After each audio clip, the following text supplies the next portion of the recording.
selamat pagi Pak Manado. Pagi Pak.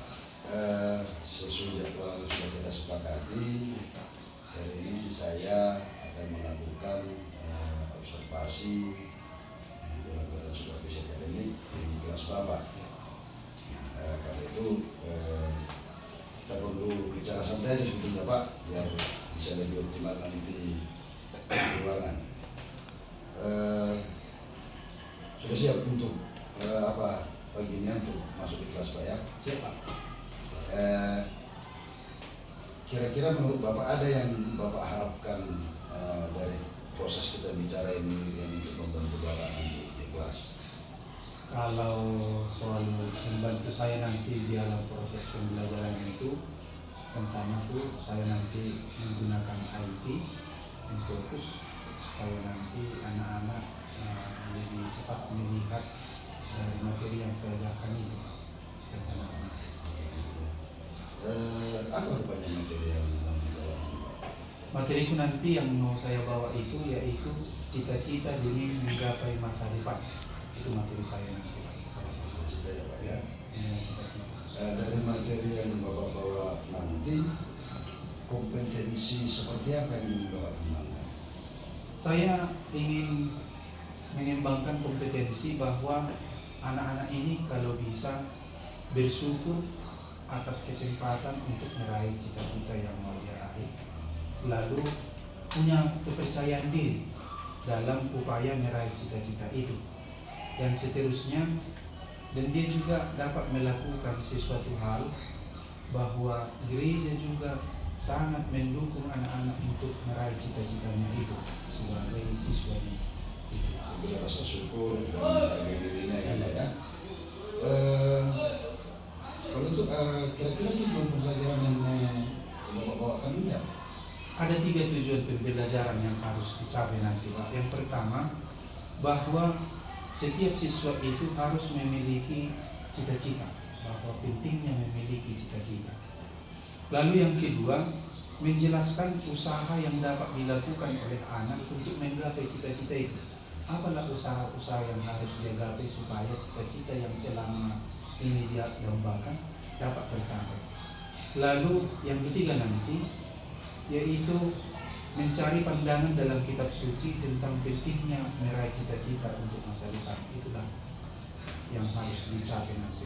Tapi luar biasa ya tujuan pembelajarannya, kembali ke kesadaran muridnya nanti, sehingga mereka tahu arti pentingnya mereka cita-cita gitu Pak ya, baik dari sudut dirinya, sudut teologinya, juga dari agama. Untuk mencapai target kompetensi yang Bapak harapkan, Iya. apa saja yang sudah Bapak siapkan? Saya sudah mempersiapkan video, saya juga sudah mempersiapkan FTP, saya juga sudah mempersiapkan pemaparan dalam bentuk PowerPoint, sehingga nanti anak-anak gampang melihat, mengetahui, dan sekalian menjelaskan nanti sudah dibarengi dengan penjelasan dari PowerPoint, sehingga anak-anak sungguh menarik nanti melihat proses pembelajaran itu. Kira-kira begitu Pak. Berarti sudah ada diferensiasi produknya, Iya. ada diferensiasi proyeknya. Berarti kontennya nggak cuma hanya buku ya, ada PowerPoint-nya, ada videonya, gitu ya Pak ya. Luar biasa Pak, berarti sudah perlu persiapan Bapak. Kayaknya sudah lengkap sekali persiapan Bapak kali ini. Selengkap itu persiapan Bapak, kira-kira menurut Bapak ada nggak lagi kira-kira tantangan yang mungkin akan Bapak hadapi di kelas nanti? Mungkin dari sini atau dari mana gitu? Sebenarnya tantangan yang bisa muncul nanti, mungkin anak-anak itu tidak mengetahui kompetensi yang dia miliki, kemampuan yang miliki soal cita-citanya. Itu yang sulit. Sebenarnya harus terbuka anak-anak itu apa cita-cita dia, sehingga nanti kita dapat mengetahui mengarah kemana dia untuk masa depannya. Kalau anak itu mengetahui cita-cita itu, maka dia otomatis nanti terbuka untuk bagaimana cara meraih cita-cita itu. Lalu yang kedua, yang bisa menjadi halangan nanti kalau anak-anak itu tidak mau bekerja sama dalam mencari seperti mengenai tujuannya tadi untuk menggapai cita-cita itu ada usaha. Tidak bisa mereka bekerja sama satu sama lain dalam meraih cita-cita itu apa saja yang perlu diusahakan supaya sebuah cita-cita dapat tercapai. Kira-kira seperti itu. Berarti tingkat pemahaman yang berbeda di antara Iya. murid dalam memahami cita-cita itu ya. Iya. Itu salah satu tantangan yang mungkin muncul. Oke, memang anak-anak ini kan levelnya nggak sama, Iya. cara berpikirnya juga nggak sama kan. Jadi wajar kalau ada seperti itu. Dalam menghadapi tantangan seperti itu, apa strategi yang sudah Bapak persiapkan? Strategi yang perlu saya persiapkan akan nanti saya perkenalkan lewat video berbagai macam cita-cita. Nanti dia otomatis terbuka pikirannya, saya jadi cocoknya dari cita-cita jadi ini. Lalu nanti akan saya bantu mereka dalam penjelasan kira-kira apa usaha-usaha dalam menggapai cita-cita itu. Seperti itu.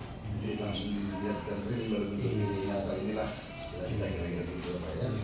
Luar biasa Pak. Sekali lagi saya katakan memang Bapak sudah siapkan sangat komplit proses pembelajaran nanti.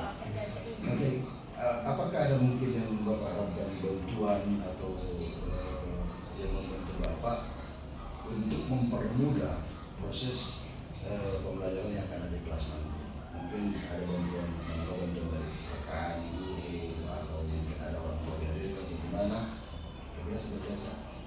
Kalau menurut saya mungkin kalau bantuan dari luar tidak perlu sekali.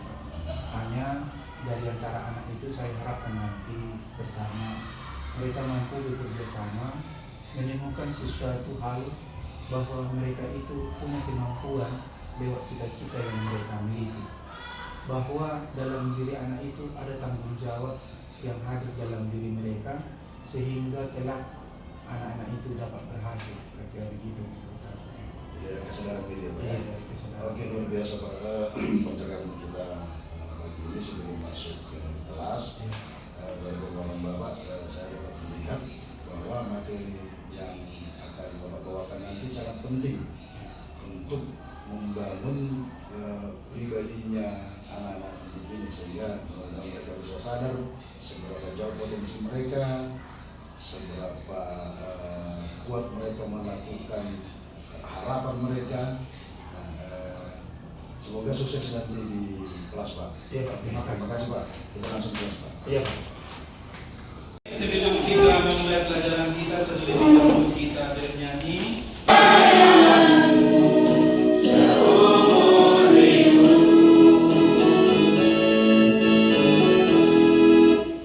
Kita berdua silakan.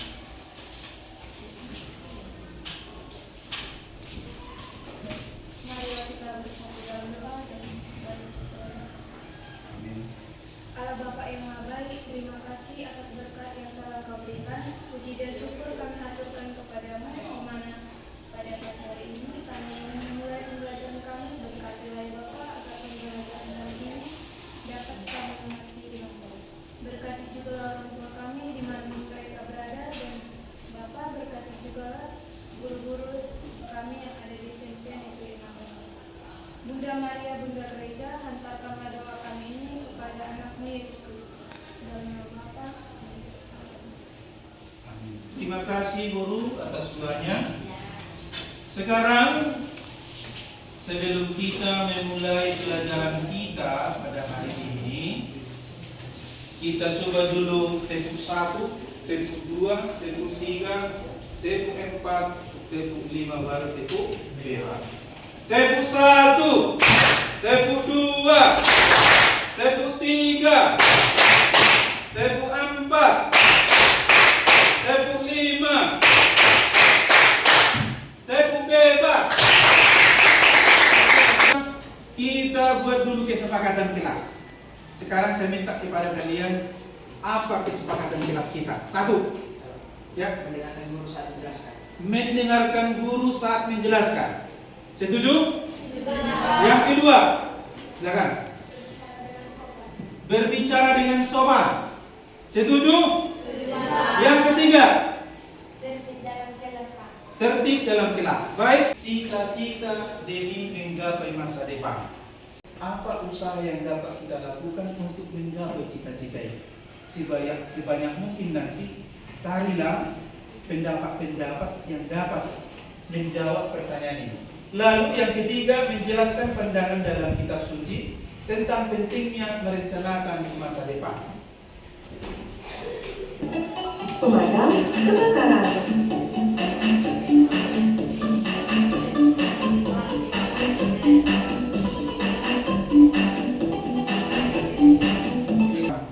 Mungkin pasti anak-anak kami punya cita. Saya tanya dulu dari hati yang paling dalam, apa cita-citamu Guru?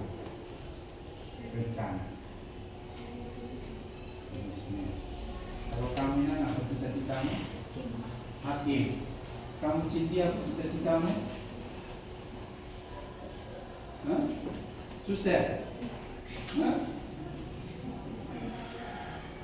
Adriana, apa cita-citamu? Dokter. Baik, kalau begitu muncul pertanyaan. Apa itu cita-cita? Apa itu cita-cita? Cepat saya udah apa? Cita-cita adalah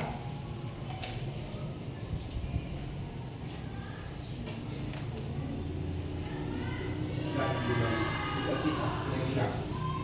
Cita-cita itu hal yang ingin digapai di masa depan. Hal yang ingin digapai di masa depan. Kalau dulu Guru, cita-cita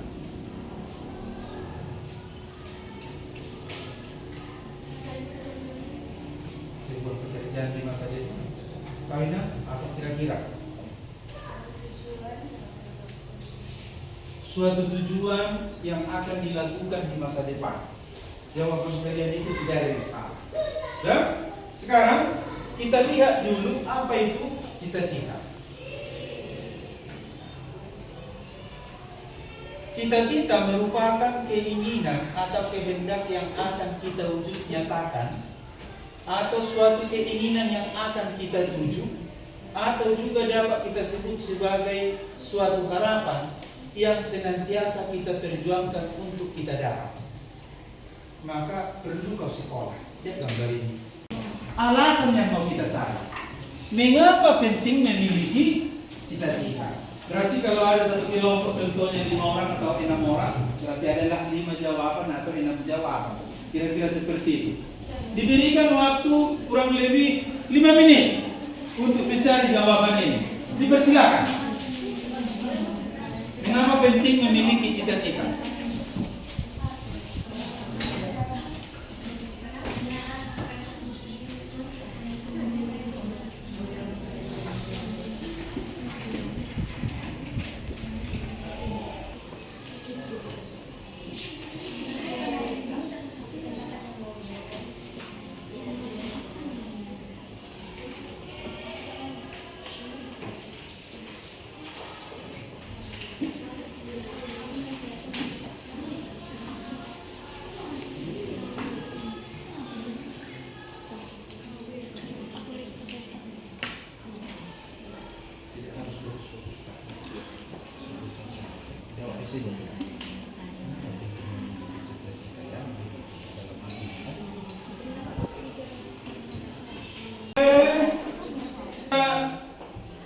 Kelompok dari Adriana, maju aja ke depannya. Muatnya kalian di sini ya. Maju ke depan semua, satu orang menyampaikan mengapa penting memiliki cita-cita. Oke. 1, 6 orang maju semuanya. Iya, maju semua. Coba di depan, yang membacakannya di depan. Supaya nampak lihat. Kuat suaranya. Atau pakai mic kita? Iya, Pak. Boleh, Pak. Silakan, Pak. Kami dari kelompok 1 dan ini hasil diskusi kami. Mengapa penting memiliki cita-cita? 1. Supaya hidup kita memiliki tujuan yang bermakna. 2. Karena cita-cita merupakan tujuan untuk masa depan yang kita lakukan saat dewasa. 3. Karena cita-cita mencerminkan masa depan kita yang cerah. 4. Karena kita harus memiliki masa depan yang cerah. 5. karena cita-cita merupakan tujuan kita untuk masa depan. 6. Karena cita-cita adalah hal yang ingin kita wujudkan di masa depan dengan berbagai tahapan dan usaha. Oke, tepuk tangan untuk mereka.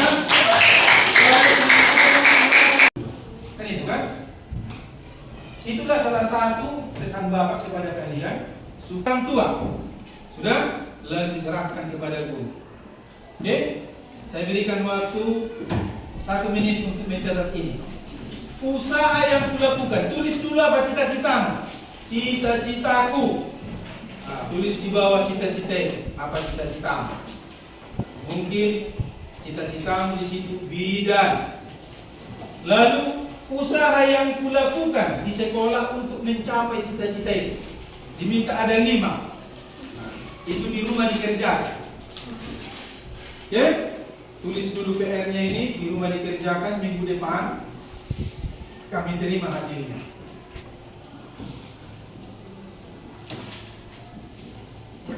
Oke, sudah? Baik, sebelum kita tutup, kita bernyanyi dulu.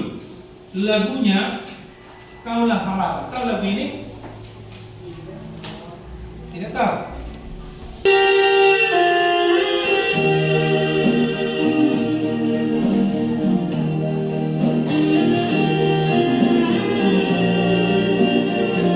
Atau karaoke kita ambil?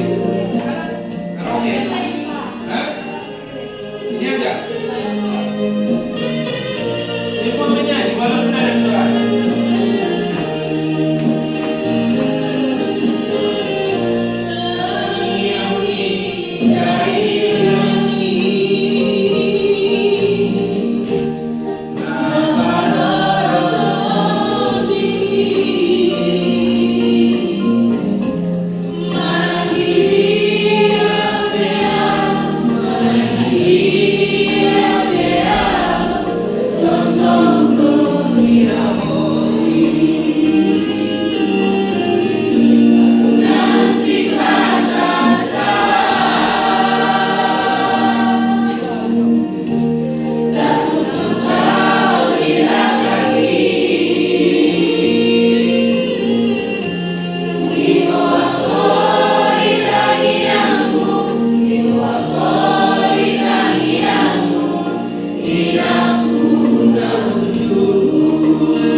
Dalam nama Bapa dan Putra dan Roh Kudus. Amin.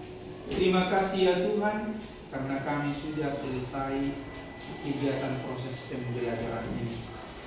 Kami mempelajari pendalaman materi tentang cita-cita. Tuhan, kami setiap anak di sini yang hadir di sini memiliki cita-cita untuk masa depan kami. Maka kami mohon, berkatilah cita-cita kami itu. Semoga itu semua kelak dapat kami raih demi untuk membahagiakan orang tua kami, keluarga kami, terlebih takut akan Engkau. Berkati proses pembelajaran kami ya Tuhan, semoga ini menjadi semangat bagi kami untuk meraih cita-cita kami. Berkati juga proses pembelajaran kami berikutnya. Berkati Bapak Ibu guru yang mengajar di SMP Negeri 6 ini. Berkati juga orang tua kami dimanapun mereka berada. Doa ini kami sampaikan kepadamu dengan perantaraan Kristus Tuhan kami. Amin. Dalam nama Bapa dan Putra dan Roh Kudus. Amin. Selamat pagi. Terima kasih, tepuk tangan dulu untuk itu. Oke, selamat pagi Pak Manalung. Pagi Pak.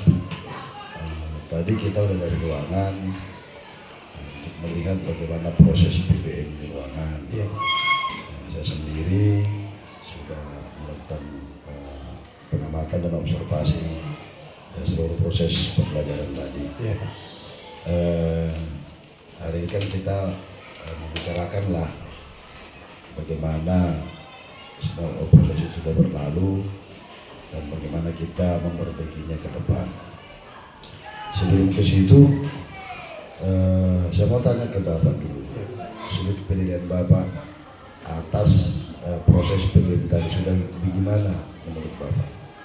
Baik, terima kasih Pak. Dari proses pembelajaran yang saya lakukan tadi, saya melihat saya kurang memuaskan lah anak-anak itu. Saya lihat dari hasil proses pembelajaran itu, karena ketika saya buat tontonan video lalu saya lakukan tanya jawab, tampaknya anak itu tidak respon.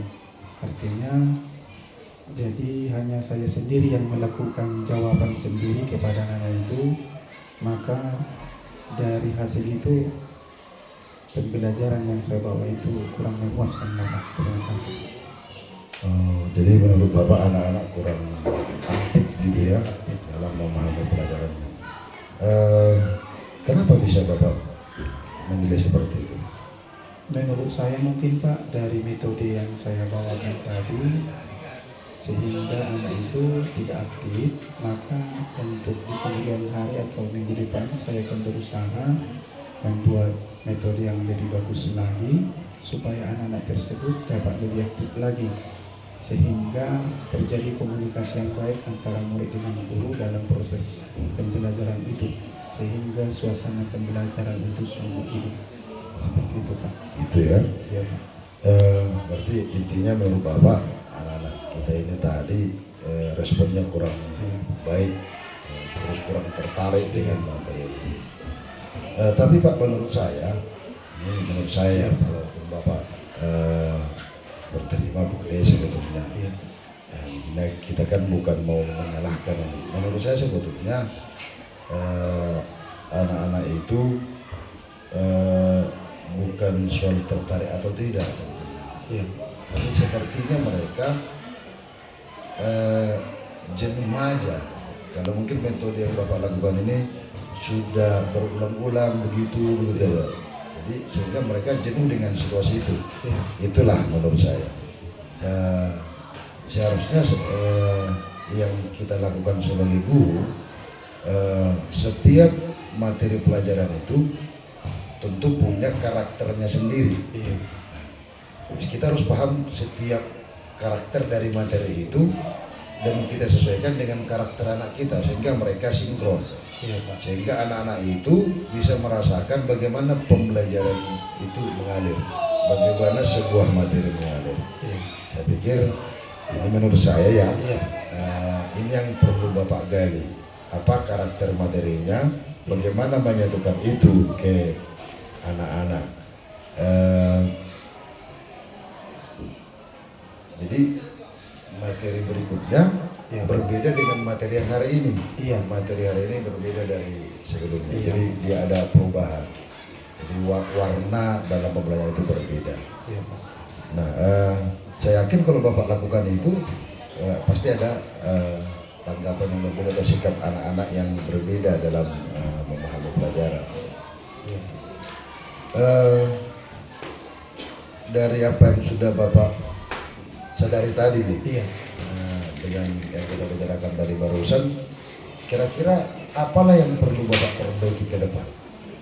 Mungkin menurut saya akan saya tambahin nanti dalam di metode itu ada metode permainan dalam IT itu, apakah berupa kuis, supaya anak itu semakin tertarik dalam kegiatan proses pembelajaran itu berkaitan dengan judul atau materi yang saya bawakan. Itulah nanti kuis itu saya bawa sehingga agak hidup suasananya. Seperti itu menurut saya. Jadi membuat game pelajaran gitu ya? Iya, saya Tapi tambahin. menarik juga itu memang. Pasti ada serunya di situ. Kira-kira nge-setting gamenya kira-kira di mana dulu itu? Kemarin kami mengikuti kompel guru, ada teman-teman guru memperkenalkan sebuah kuis. Kuisnya bermacam-macam. Nanti akan saya tanya guru yang bersangkutan yang telah memberikan pemaparan kepada kami cara membuat kuis itu, dan kuis itu nanti akan saya coba untuk dibuat di materi pembelajaran saya, Pak. Kira-kira kapan lah akan Bapak lakukan permainan kuis ini? Kalau bisa jadi dapat untuk minggu ini, mungkin minggu depan sudah bisa saya pakai kuisnya, Pak. Kalau bisa bertemu dengan narasumber kami ini, teman guru ini, Pak. Oh, berarti kan belajar dulu ke rekan dulu Belajar ya. rekan guru dulu. Berarti ada kolaborasi dengan Iya. teman lain. Gitu. Dan luar biasa Pak, itu saya yakin Bapak pasti mampu melakukan itu. Bisa nampaknya karena kemarin waktu kami sudah dicoba kami membuat kuis itu Pak. Oke Pak, mudah-mudahan ke depan Bapak lebih berhasil lagi, anak-anak kita lebih semangat lagi. Iya Pak. Oke, selamat Pak. Dan harapan saya ya anak-anak kita bisa berproses lebih baik. Oke, terima kasih Pak. Sama-sama Pak, terima kasih. Baik, terima kasih untuk Pak Pagetan sama Pak Manalu. Ya Pak. Saya hanya sedikit memberikan umpan balik. Umpan baliknya sebenarnya saya sangat senang Bapak mau diobservasi oleh rekan sejawat, dan setelah saya melihat pasca observasi ini Bapak bisa menemukan di mana titik kelemahan dan apa yang akan dikembangkan lagi untuk itu dengan pertanyaan-pertanyaan terbuka yang dilakukan oleh Pak Pagetan. Jadi kedepannya pembelajaran lebih baik lagi, sehingga inilah manfaatnya tadi ada coaching tadi, di mana ada kelemahan kita, ada teman kita sejawat yang bisa menggali potensi kita dengan pertanyaan terbuka sehingga muncul ide-ide baru. Jadi pembelajaran saya Bapak sudah bagus, Bapak sudah menemukan apa yang menjadi kelemahan kita untuk kita jadikan kelebihan kita untuk pembelajaran ke depan. Jadi sekali lagi Pak, sudah bagus. Itu saja mungkin umpan balik dari saya. Terima kasih. Sama-sama Pak, terima kasih.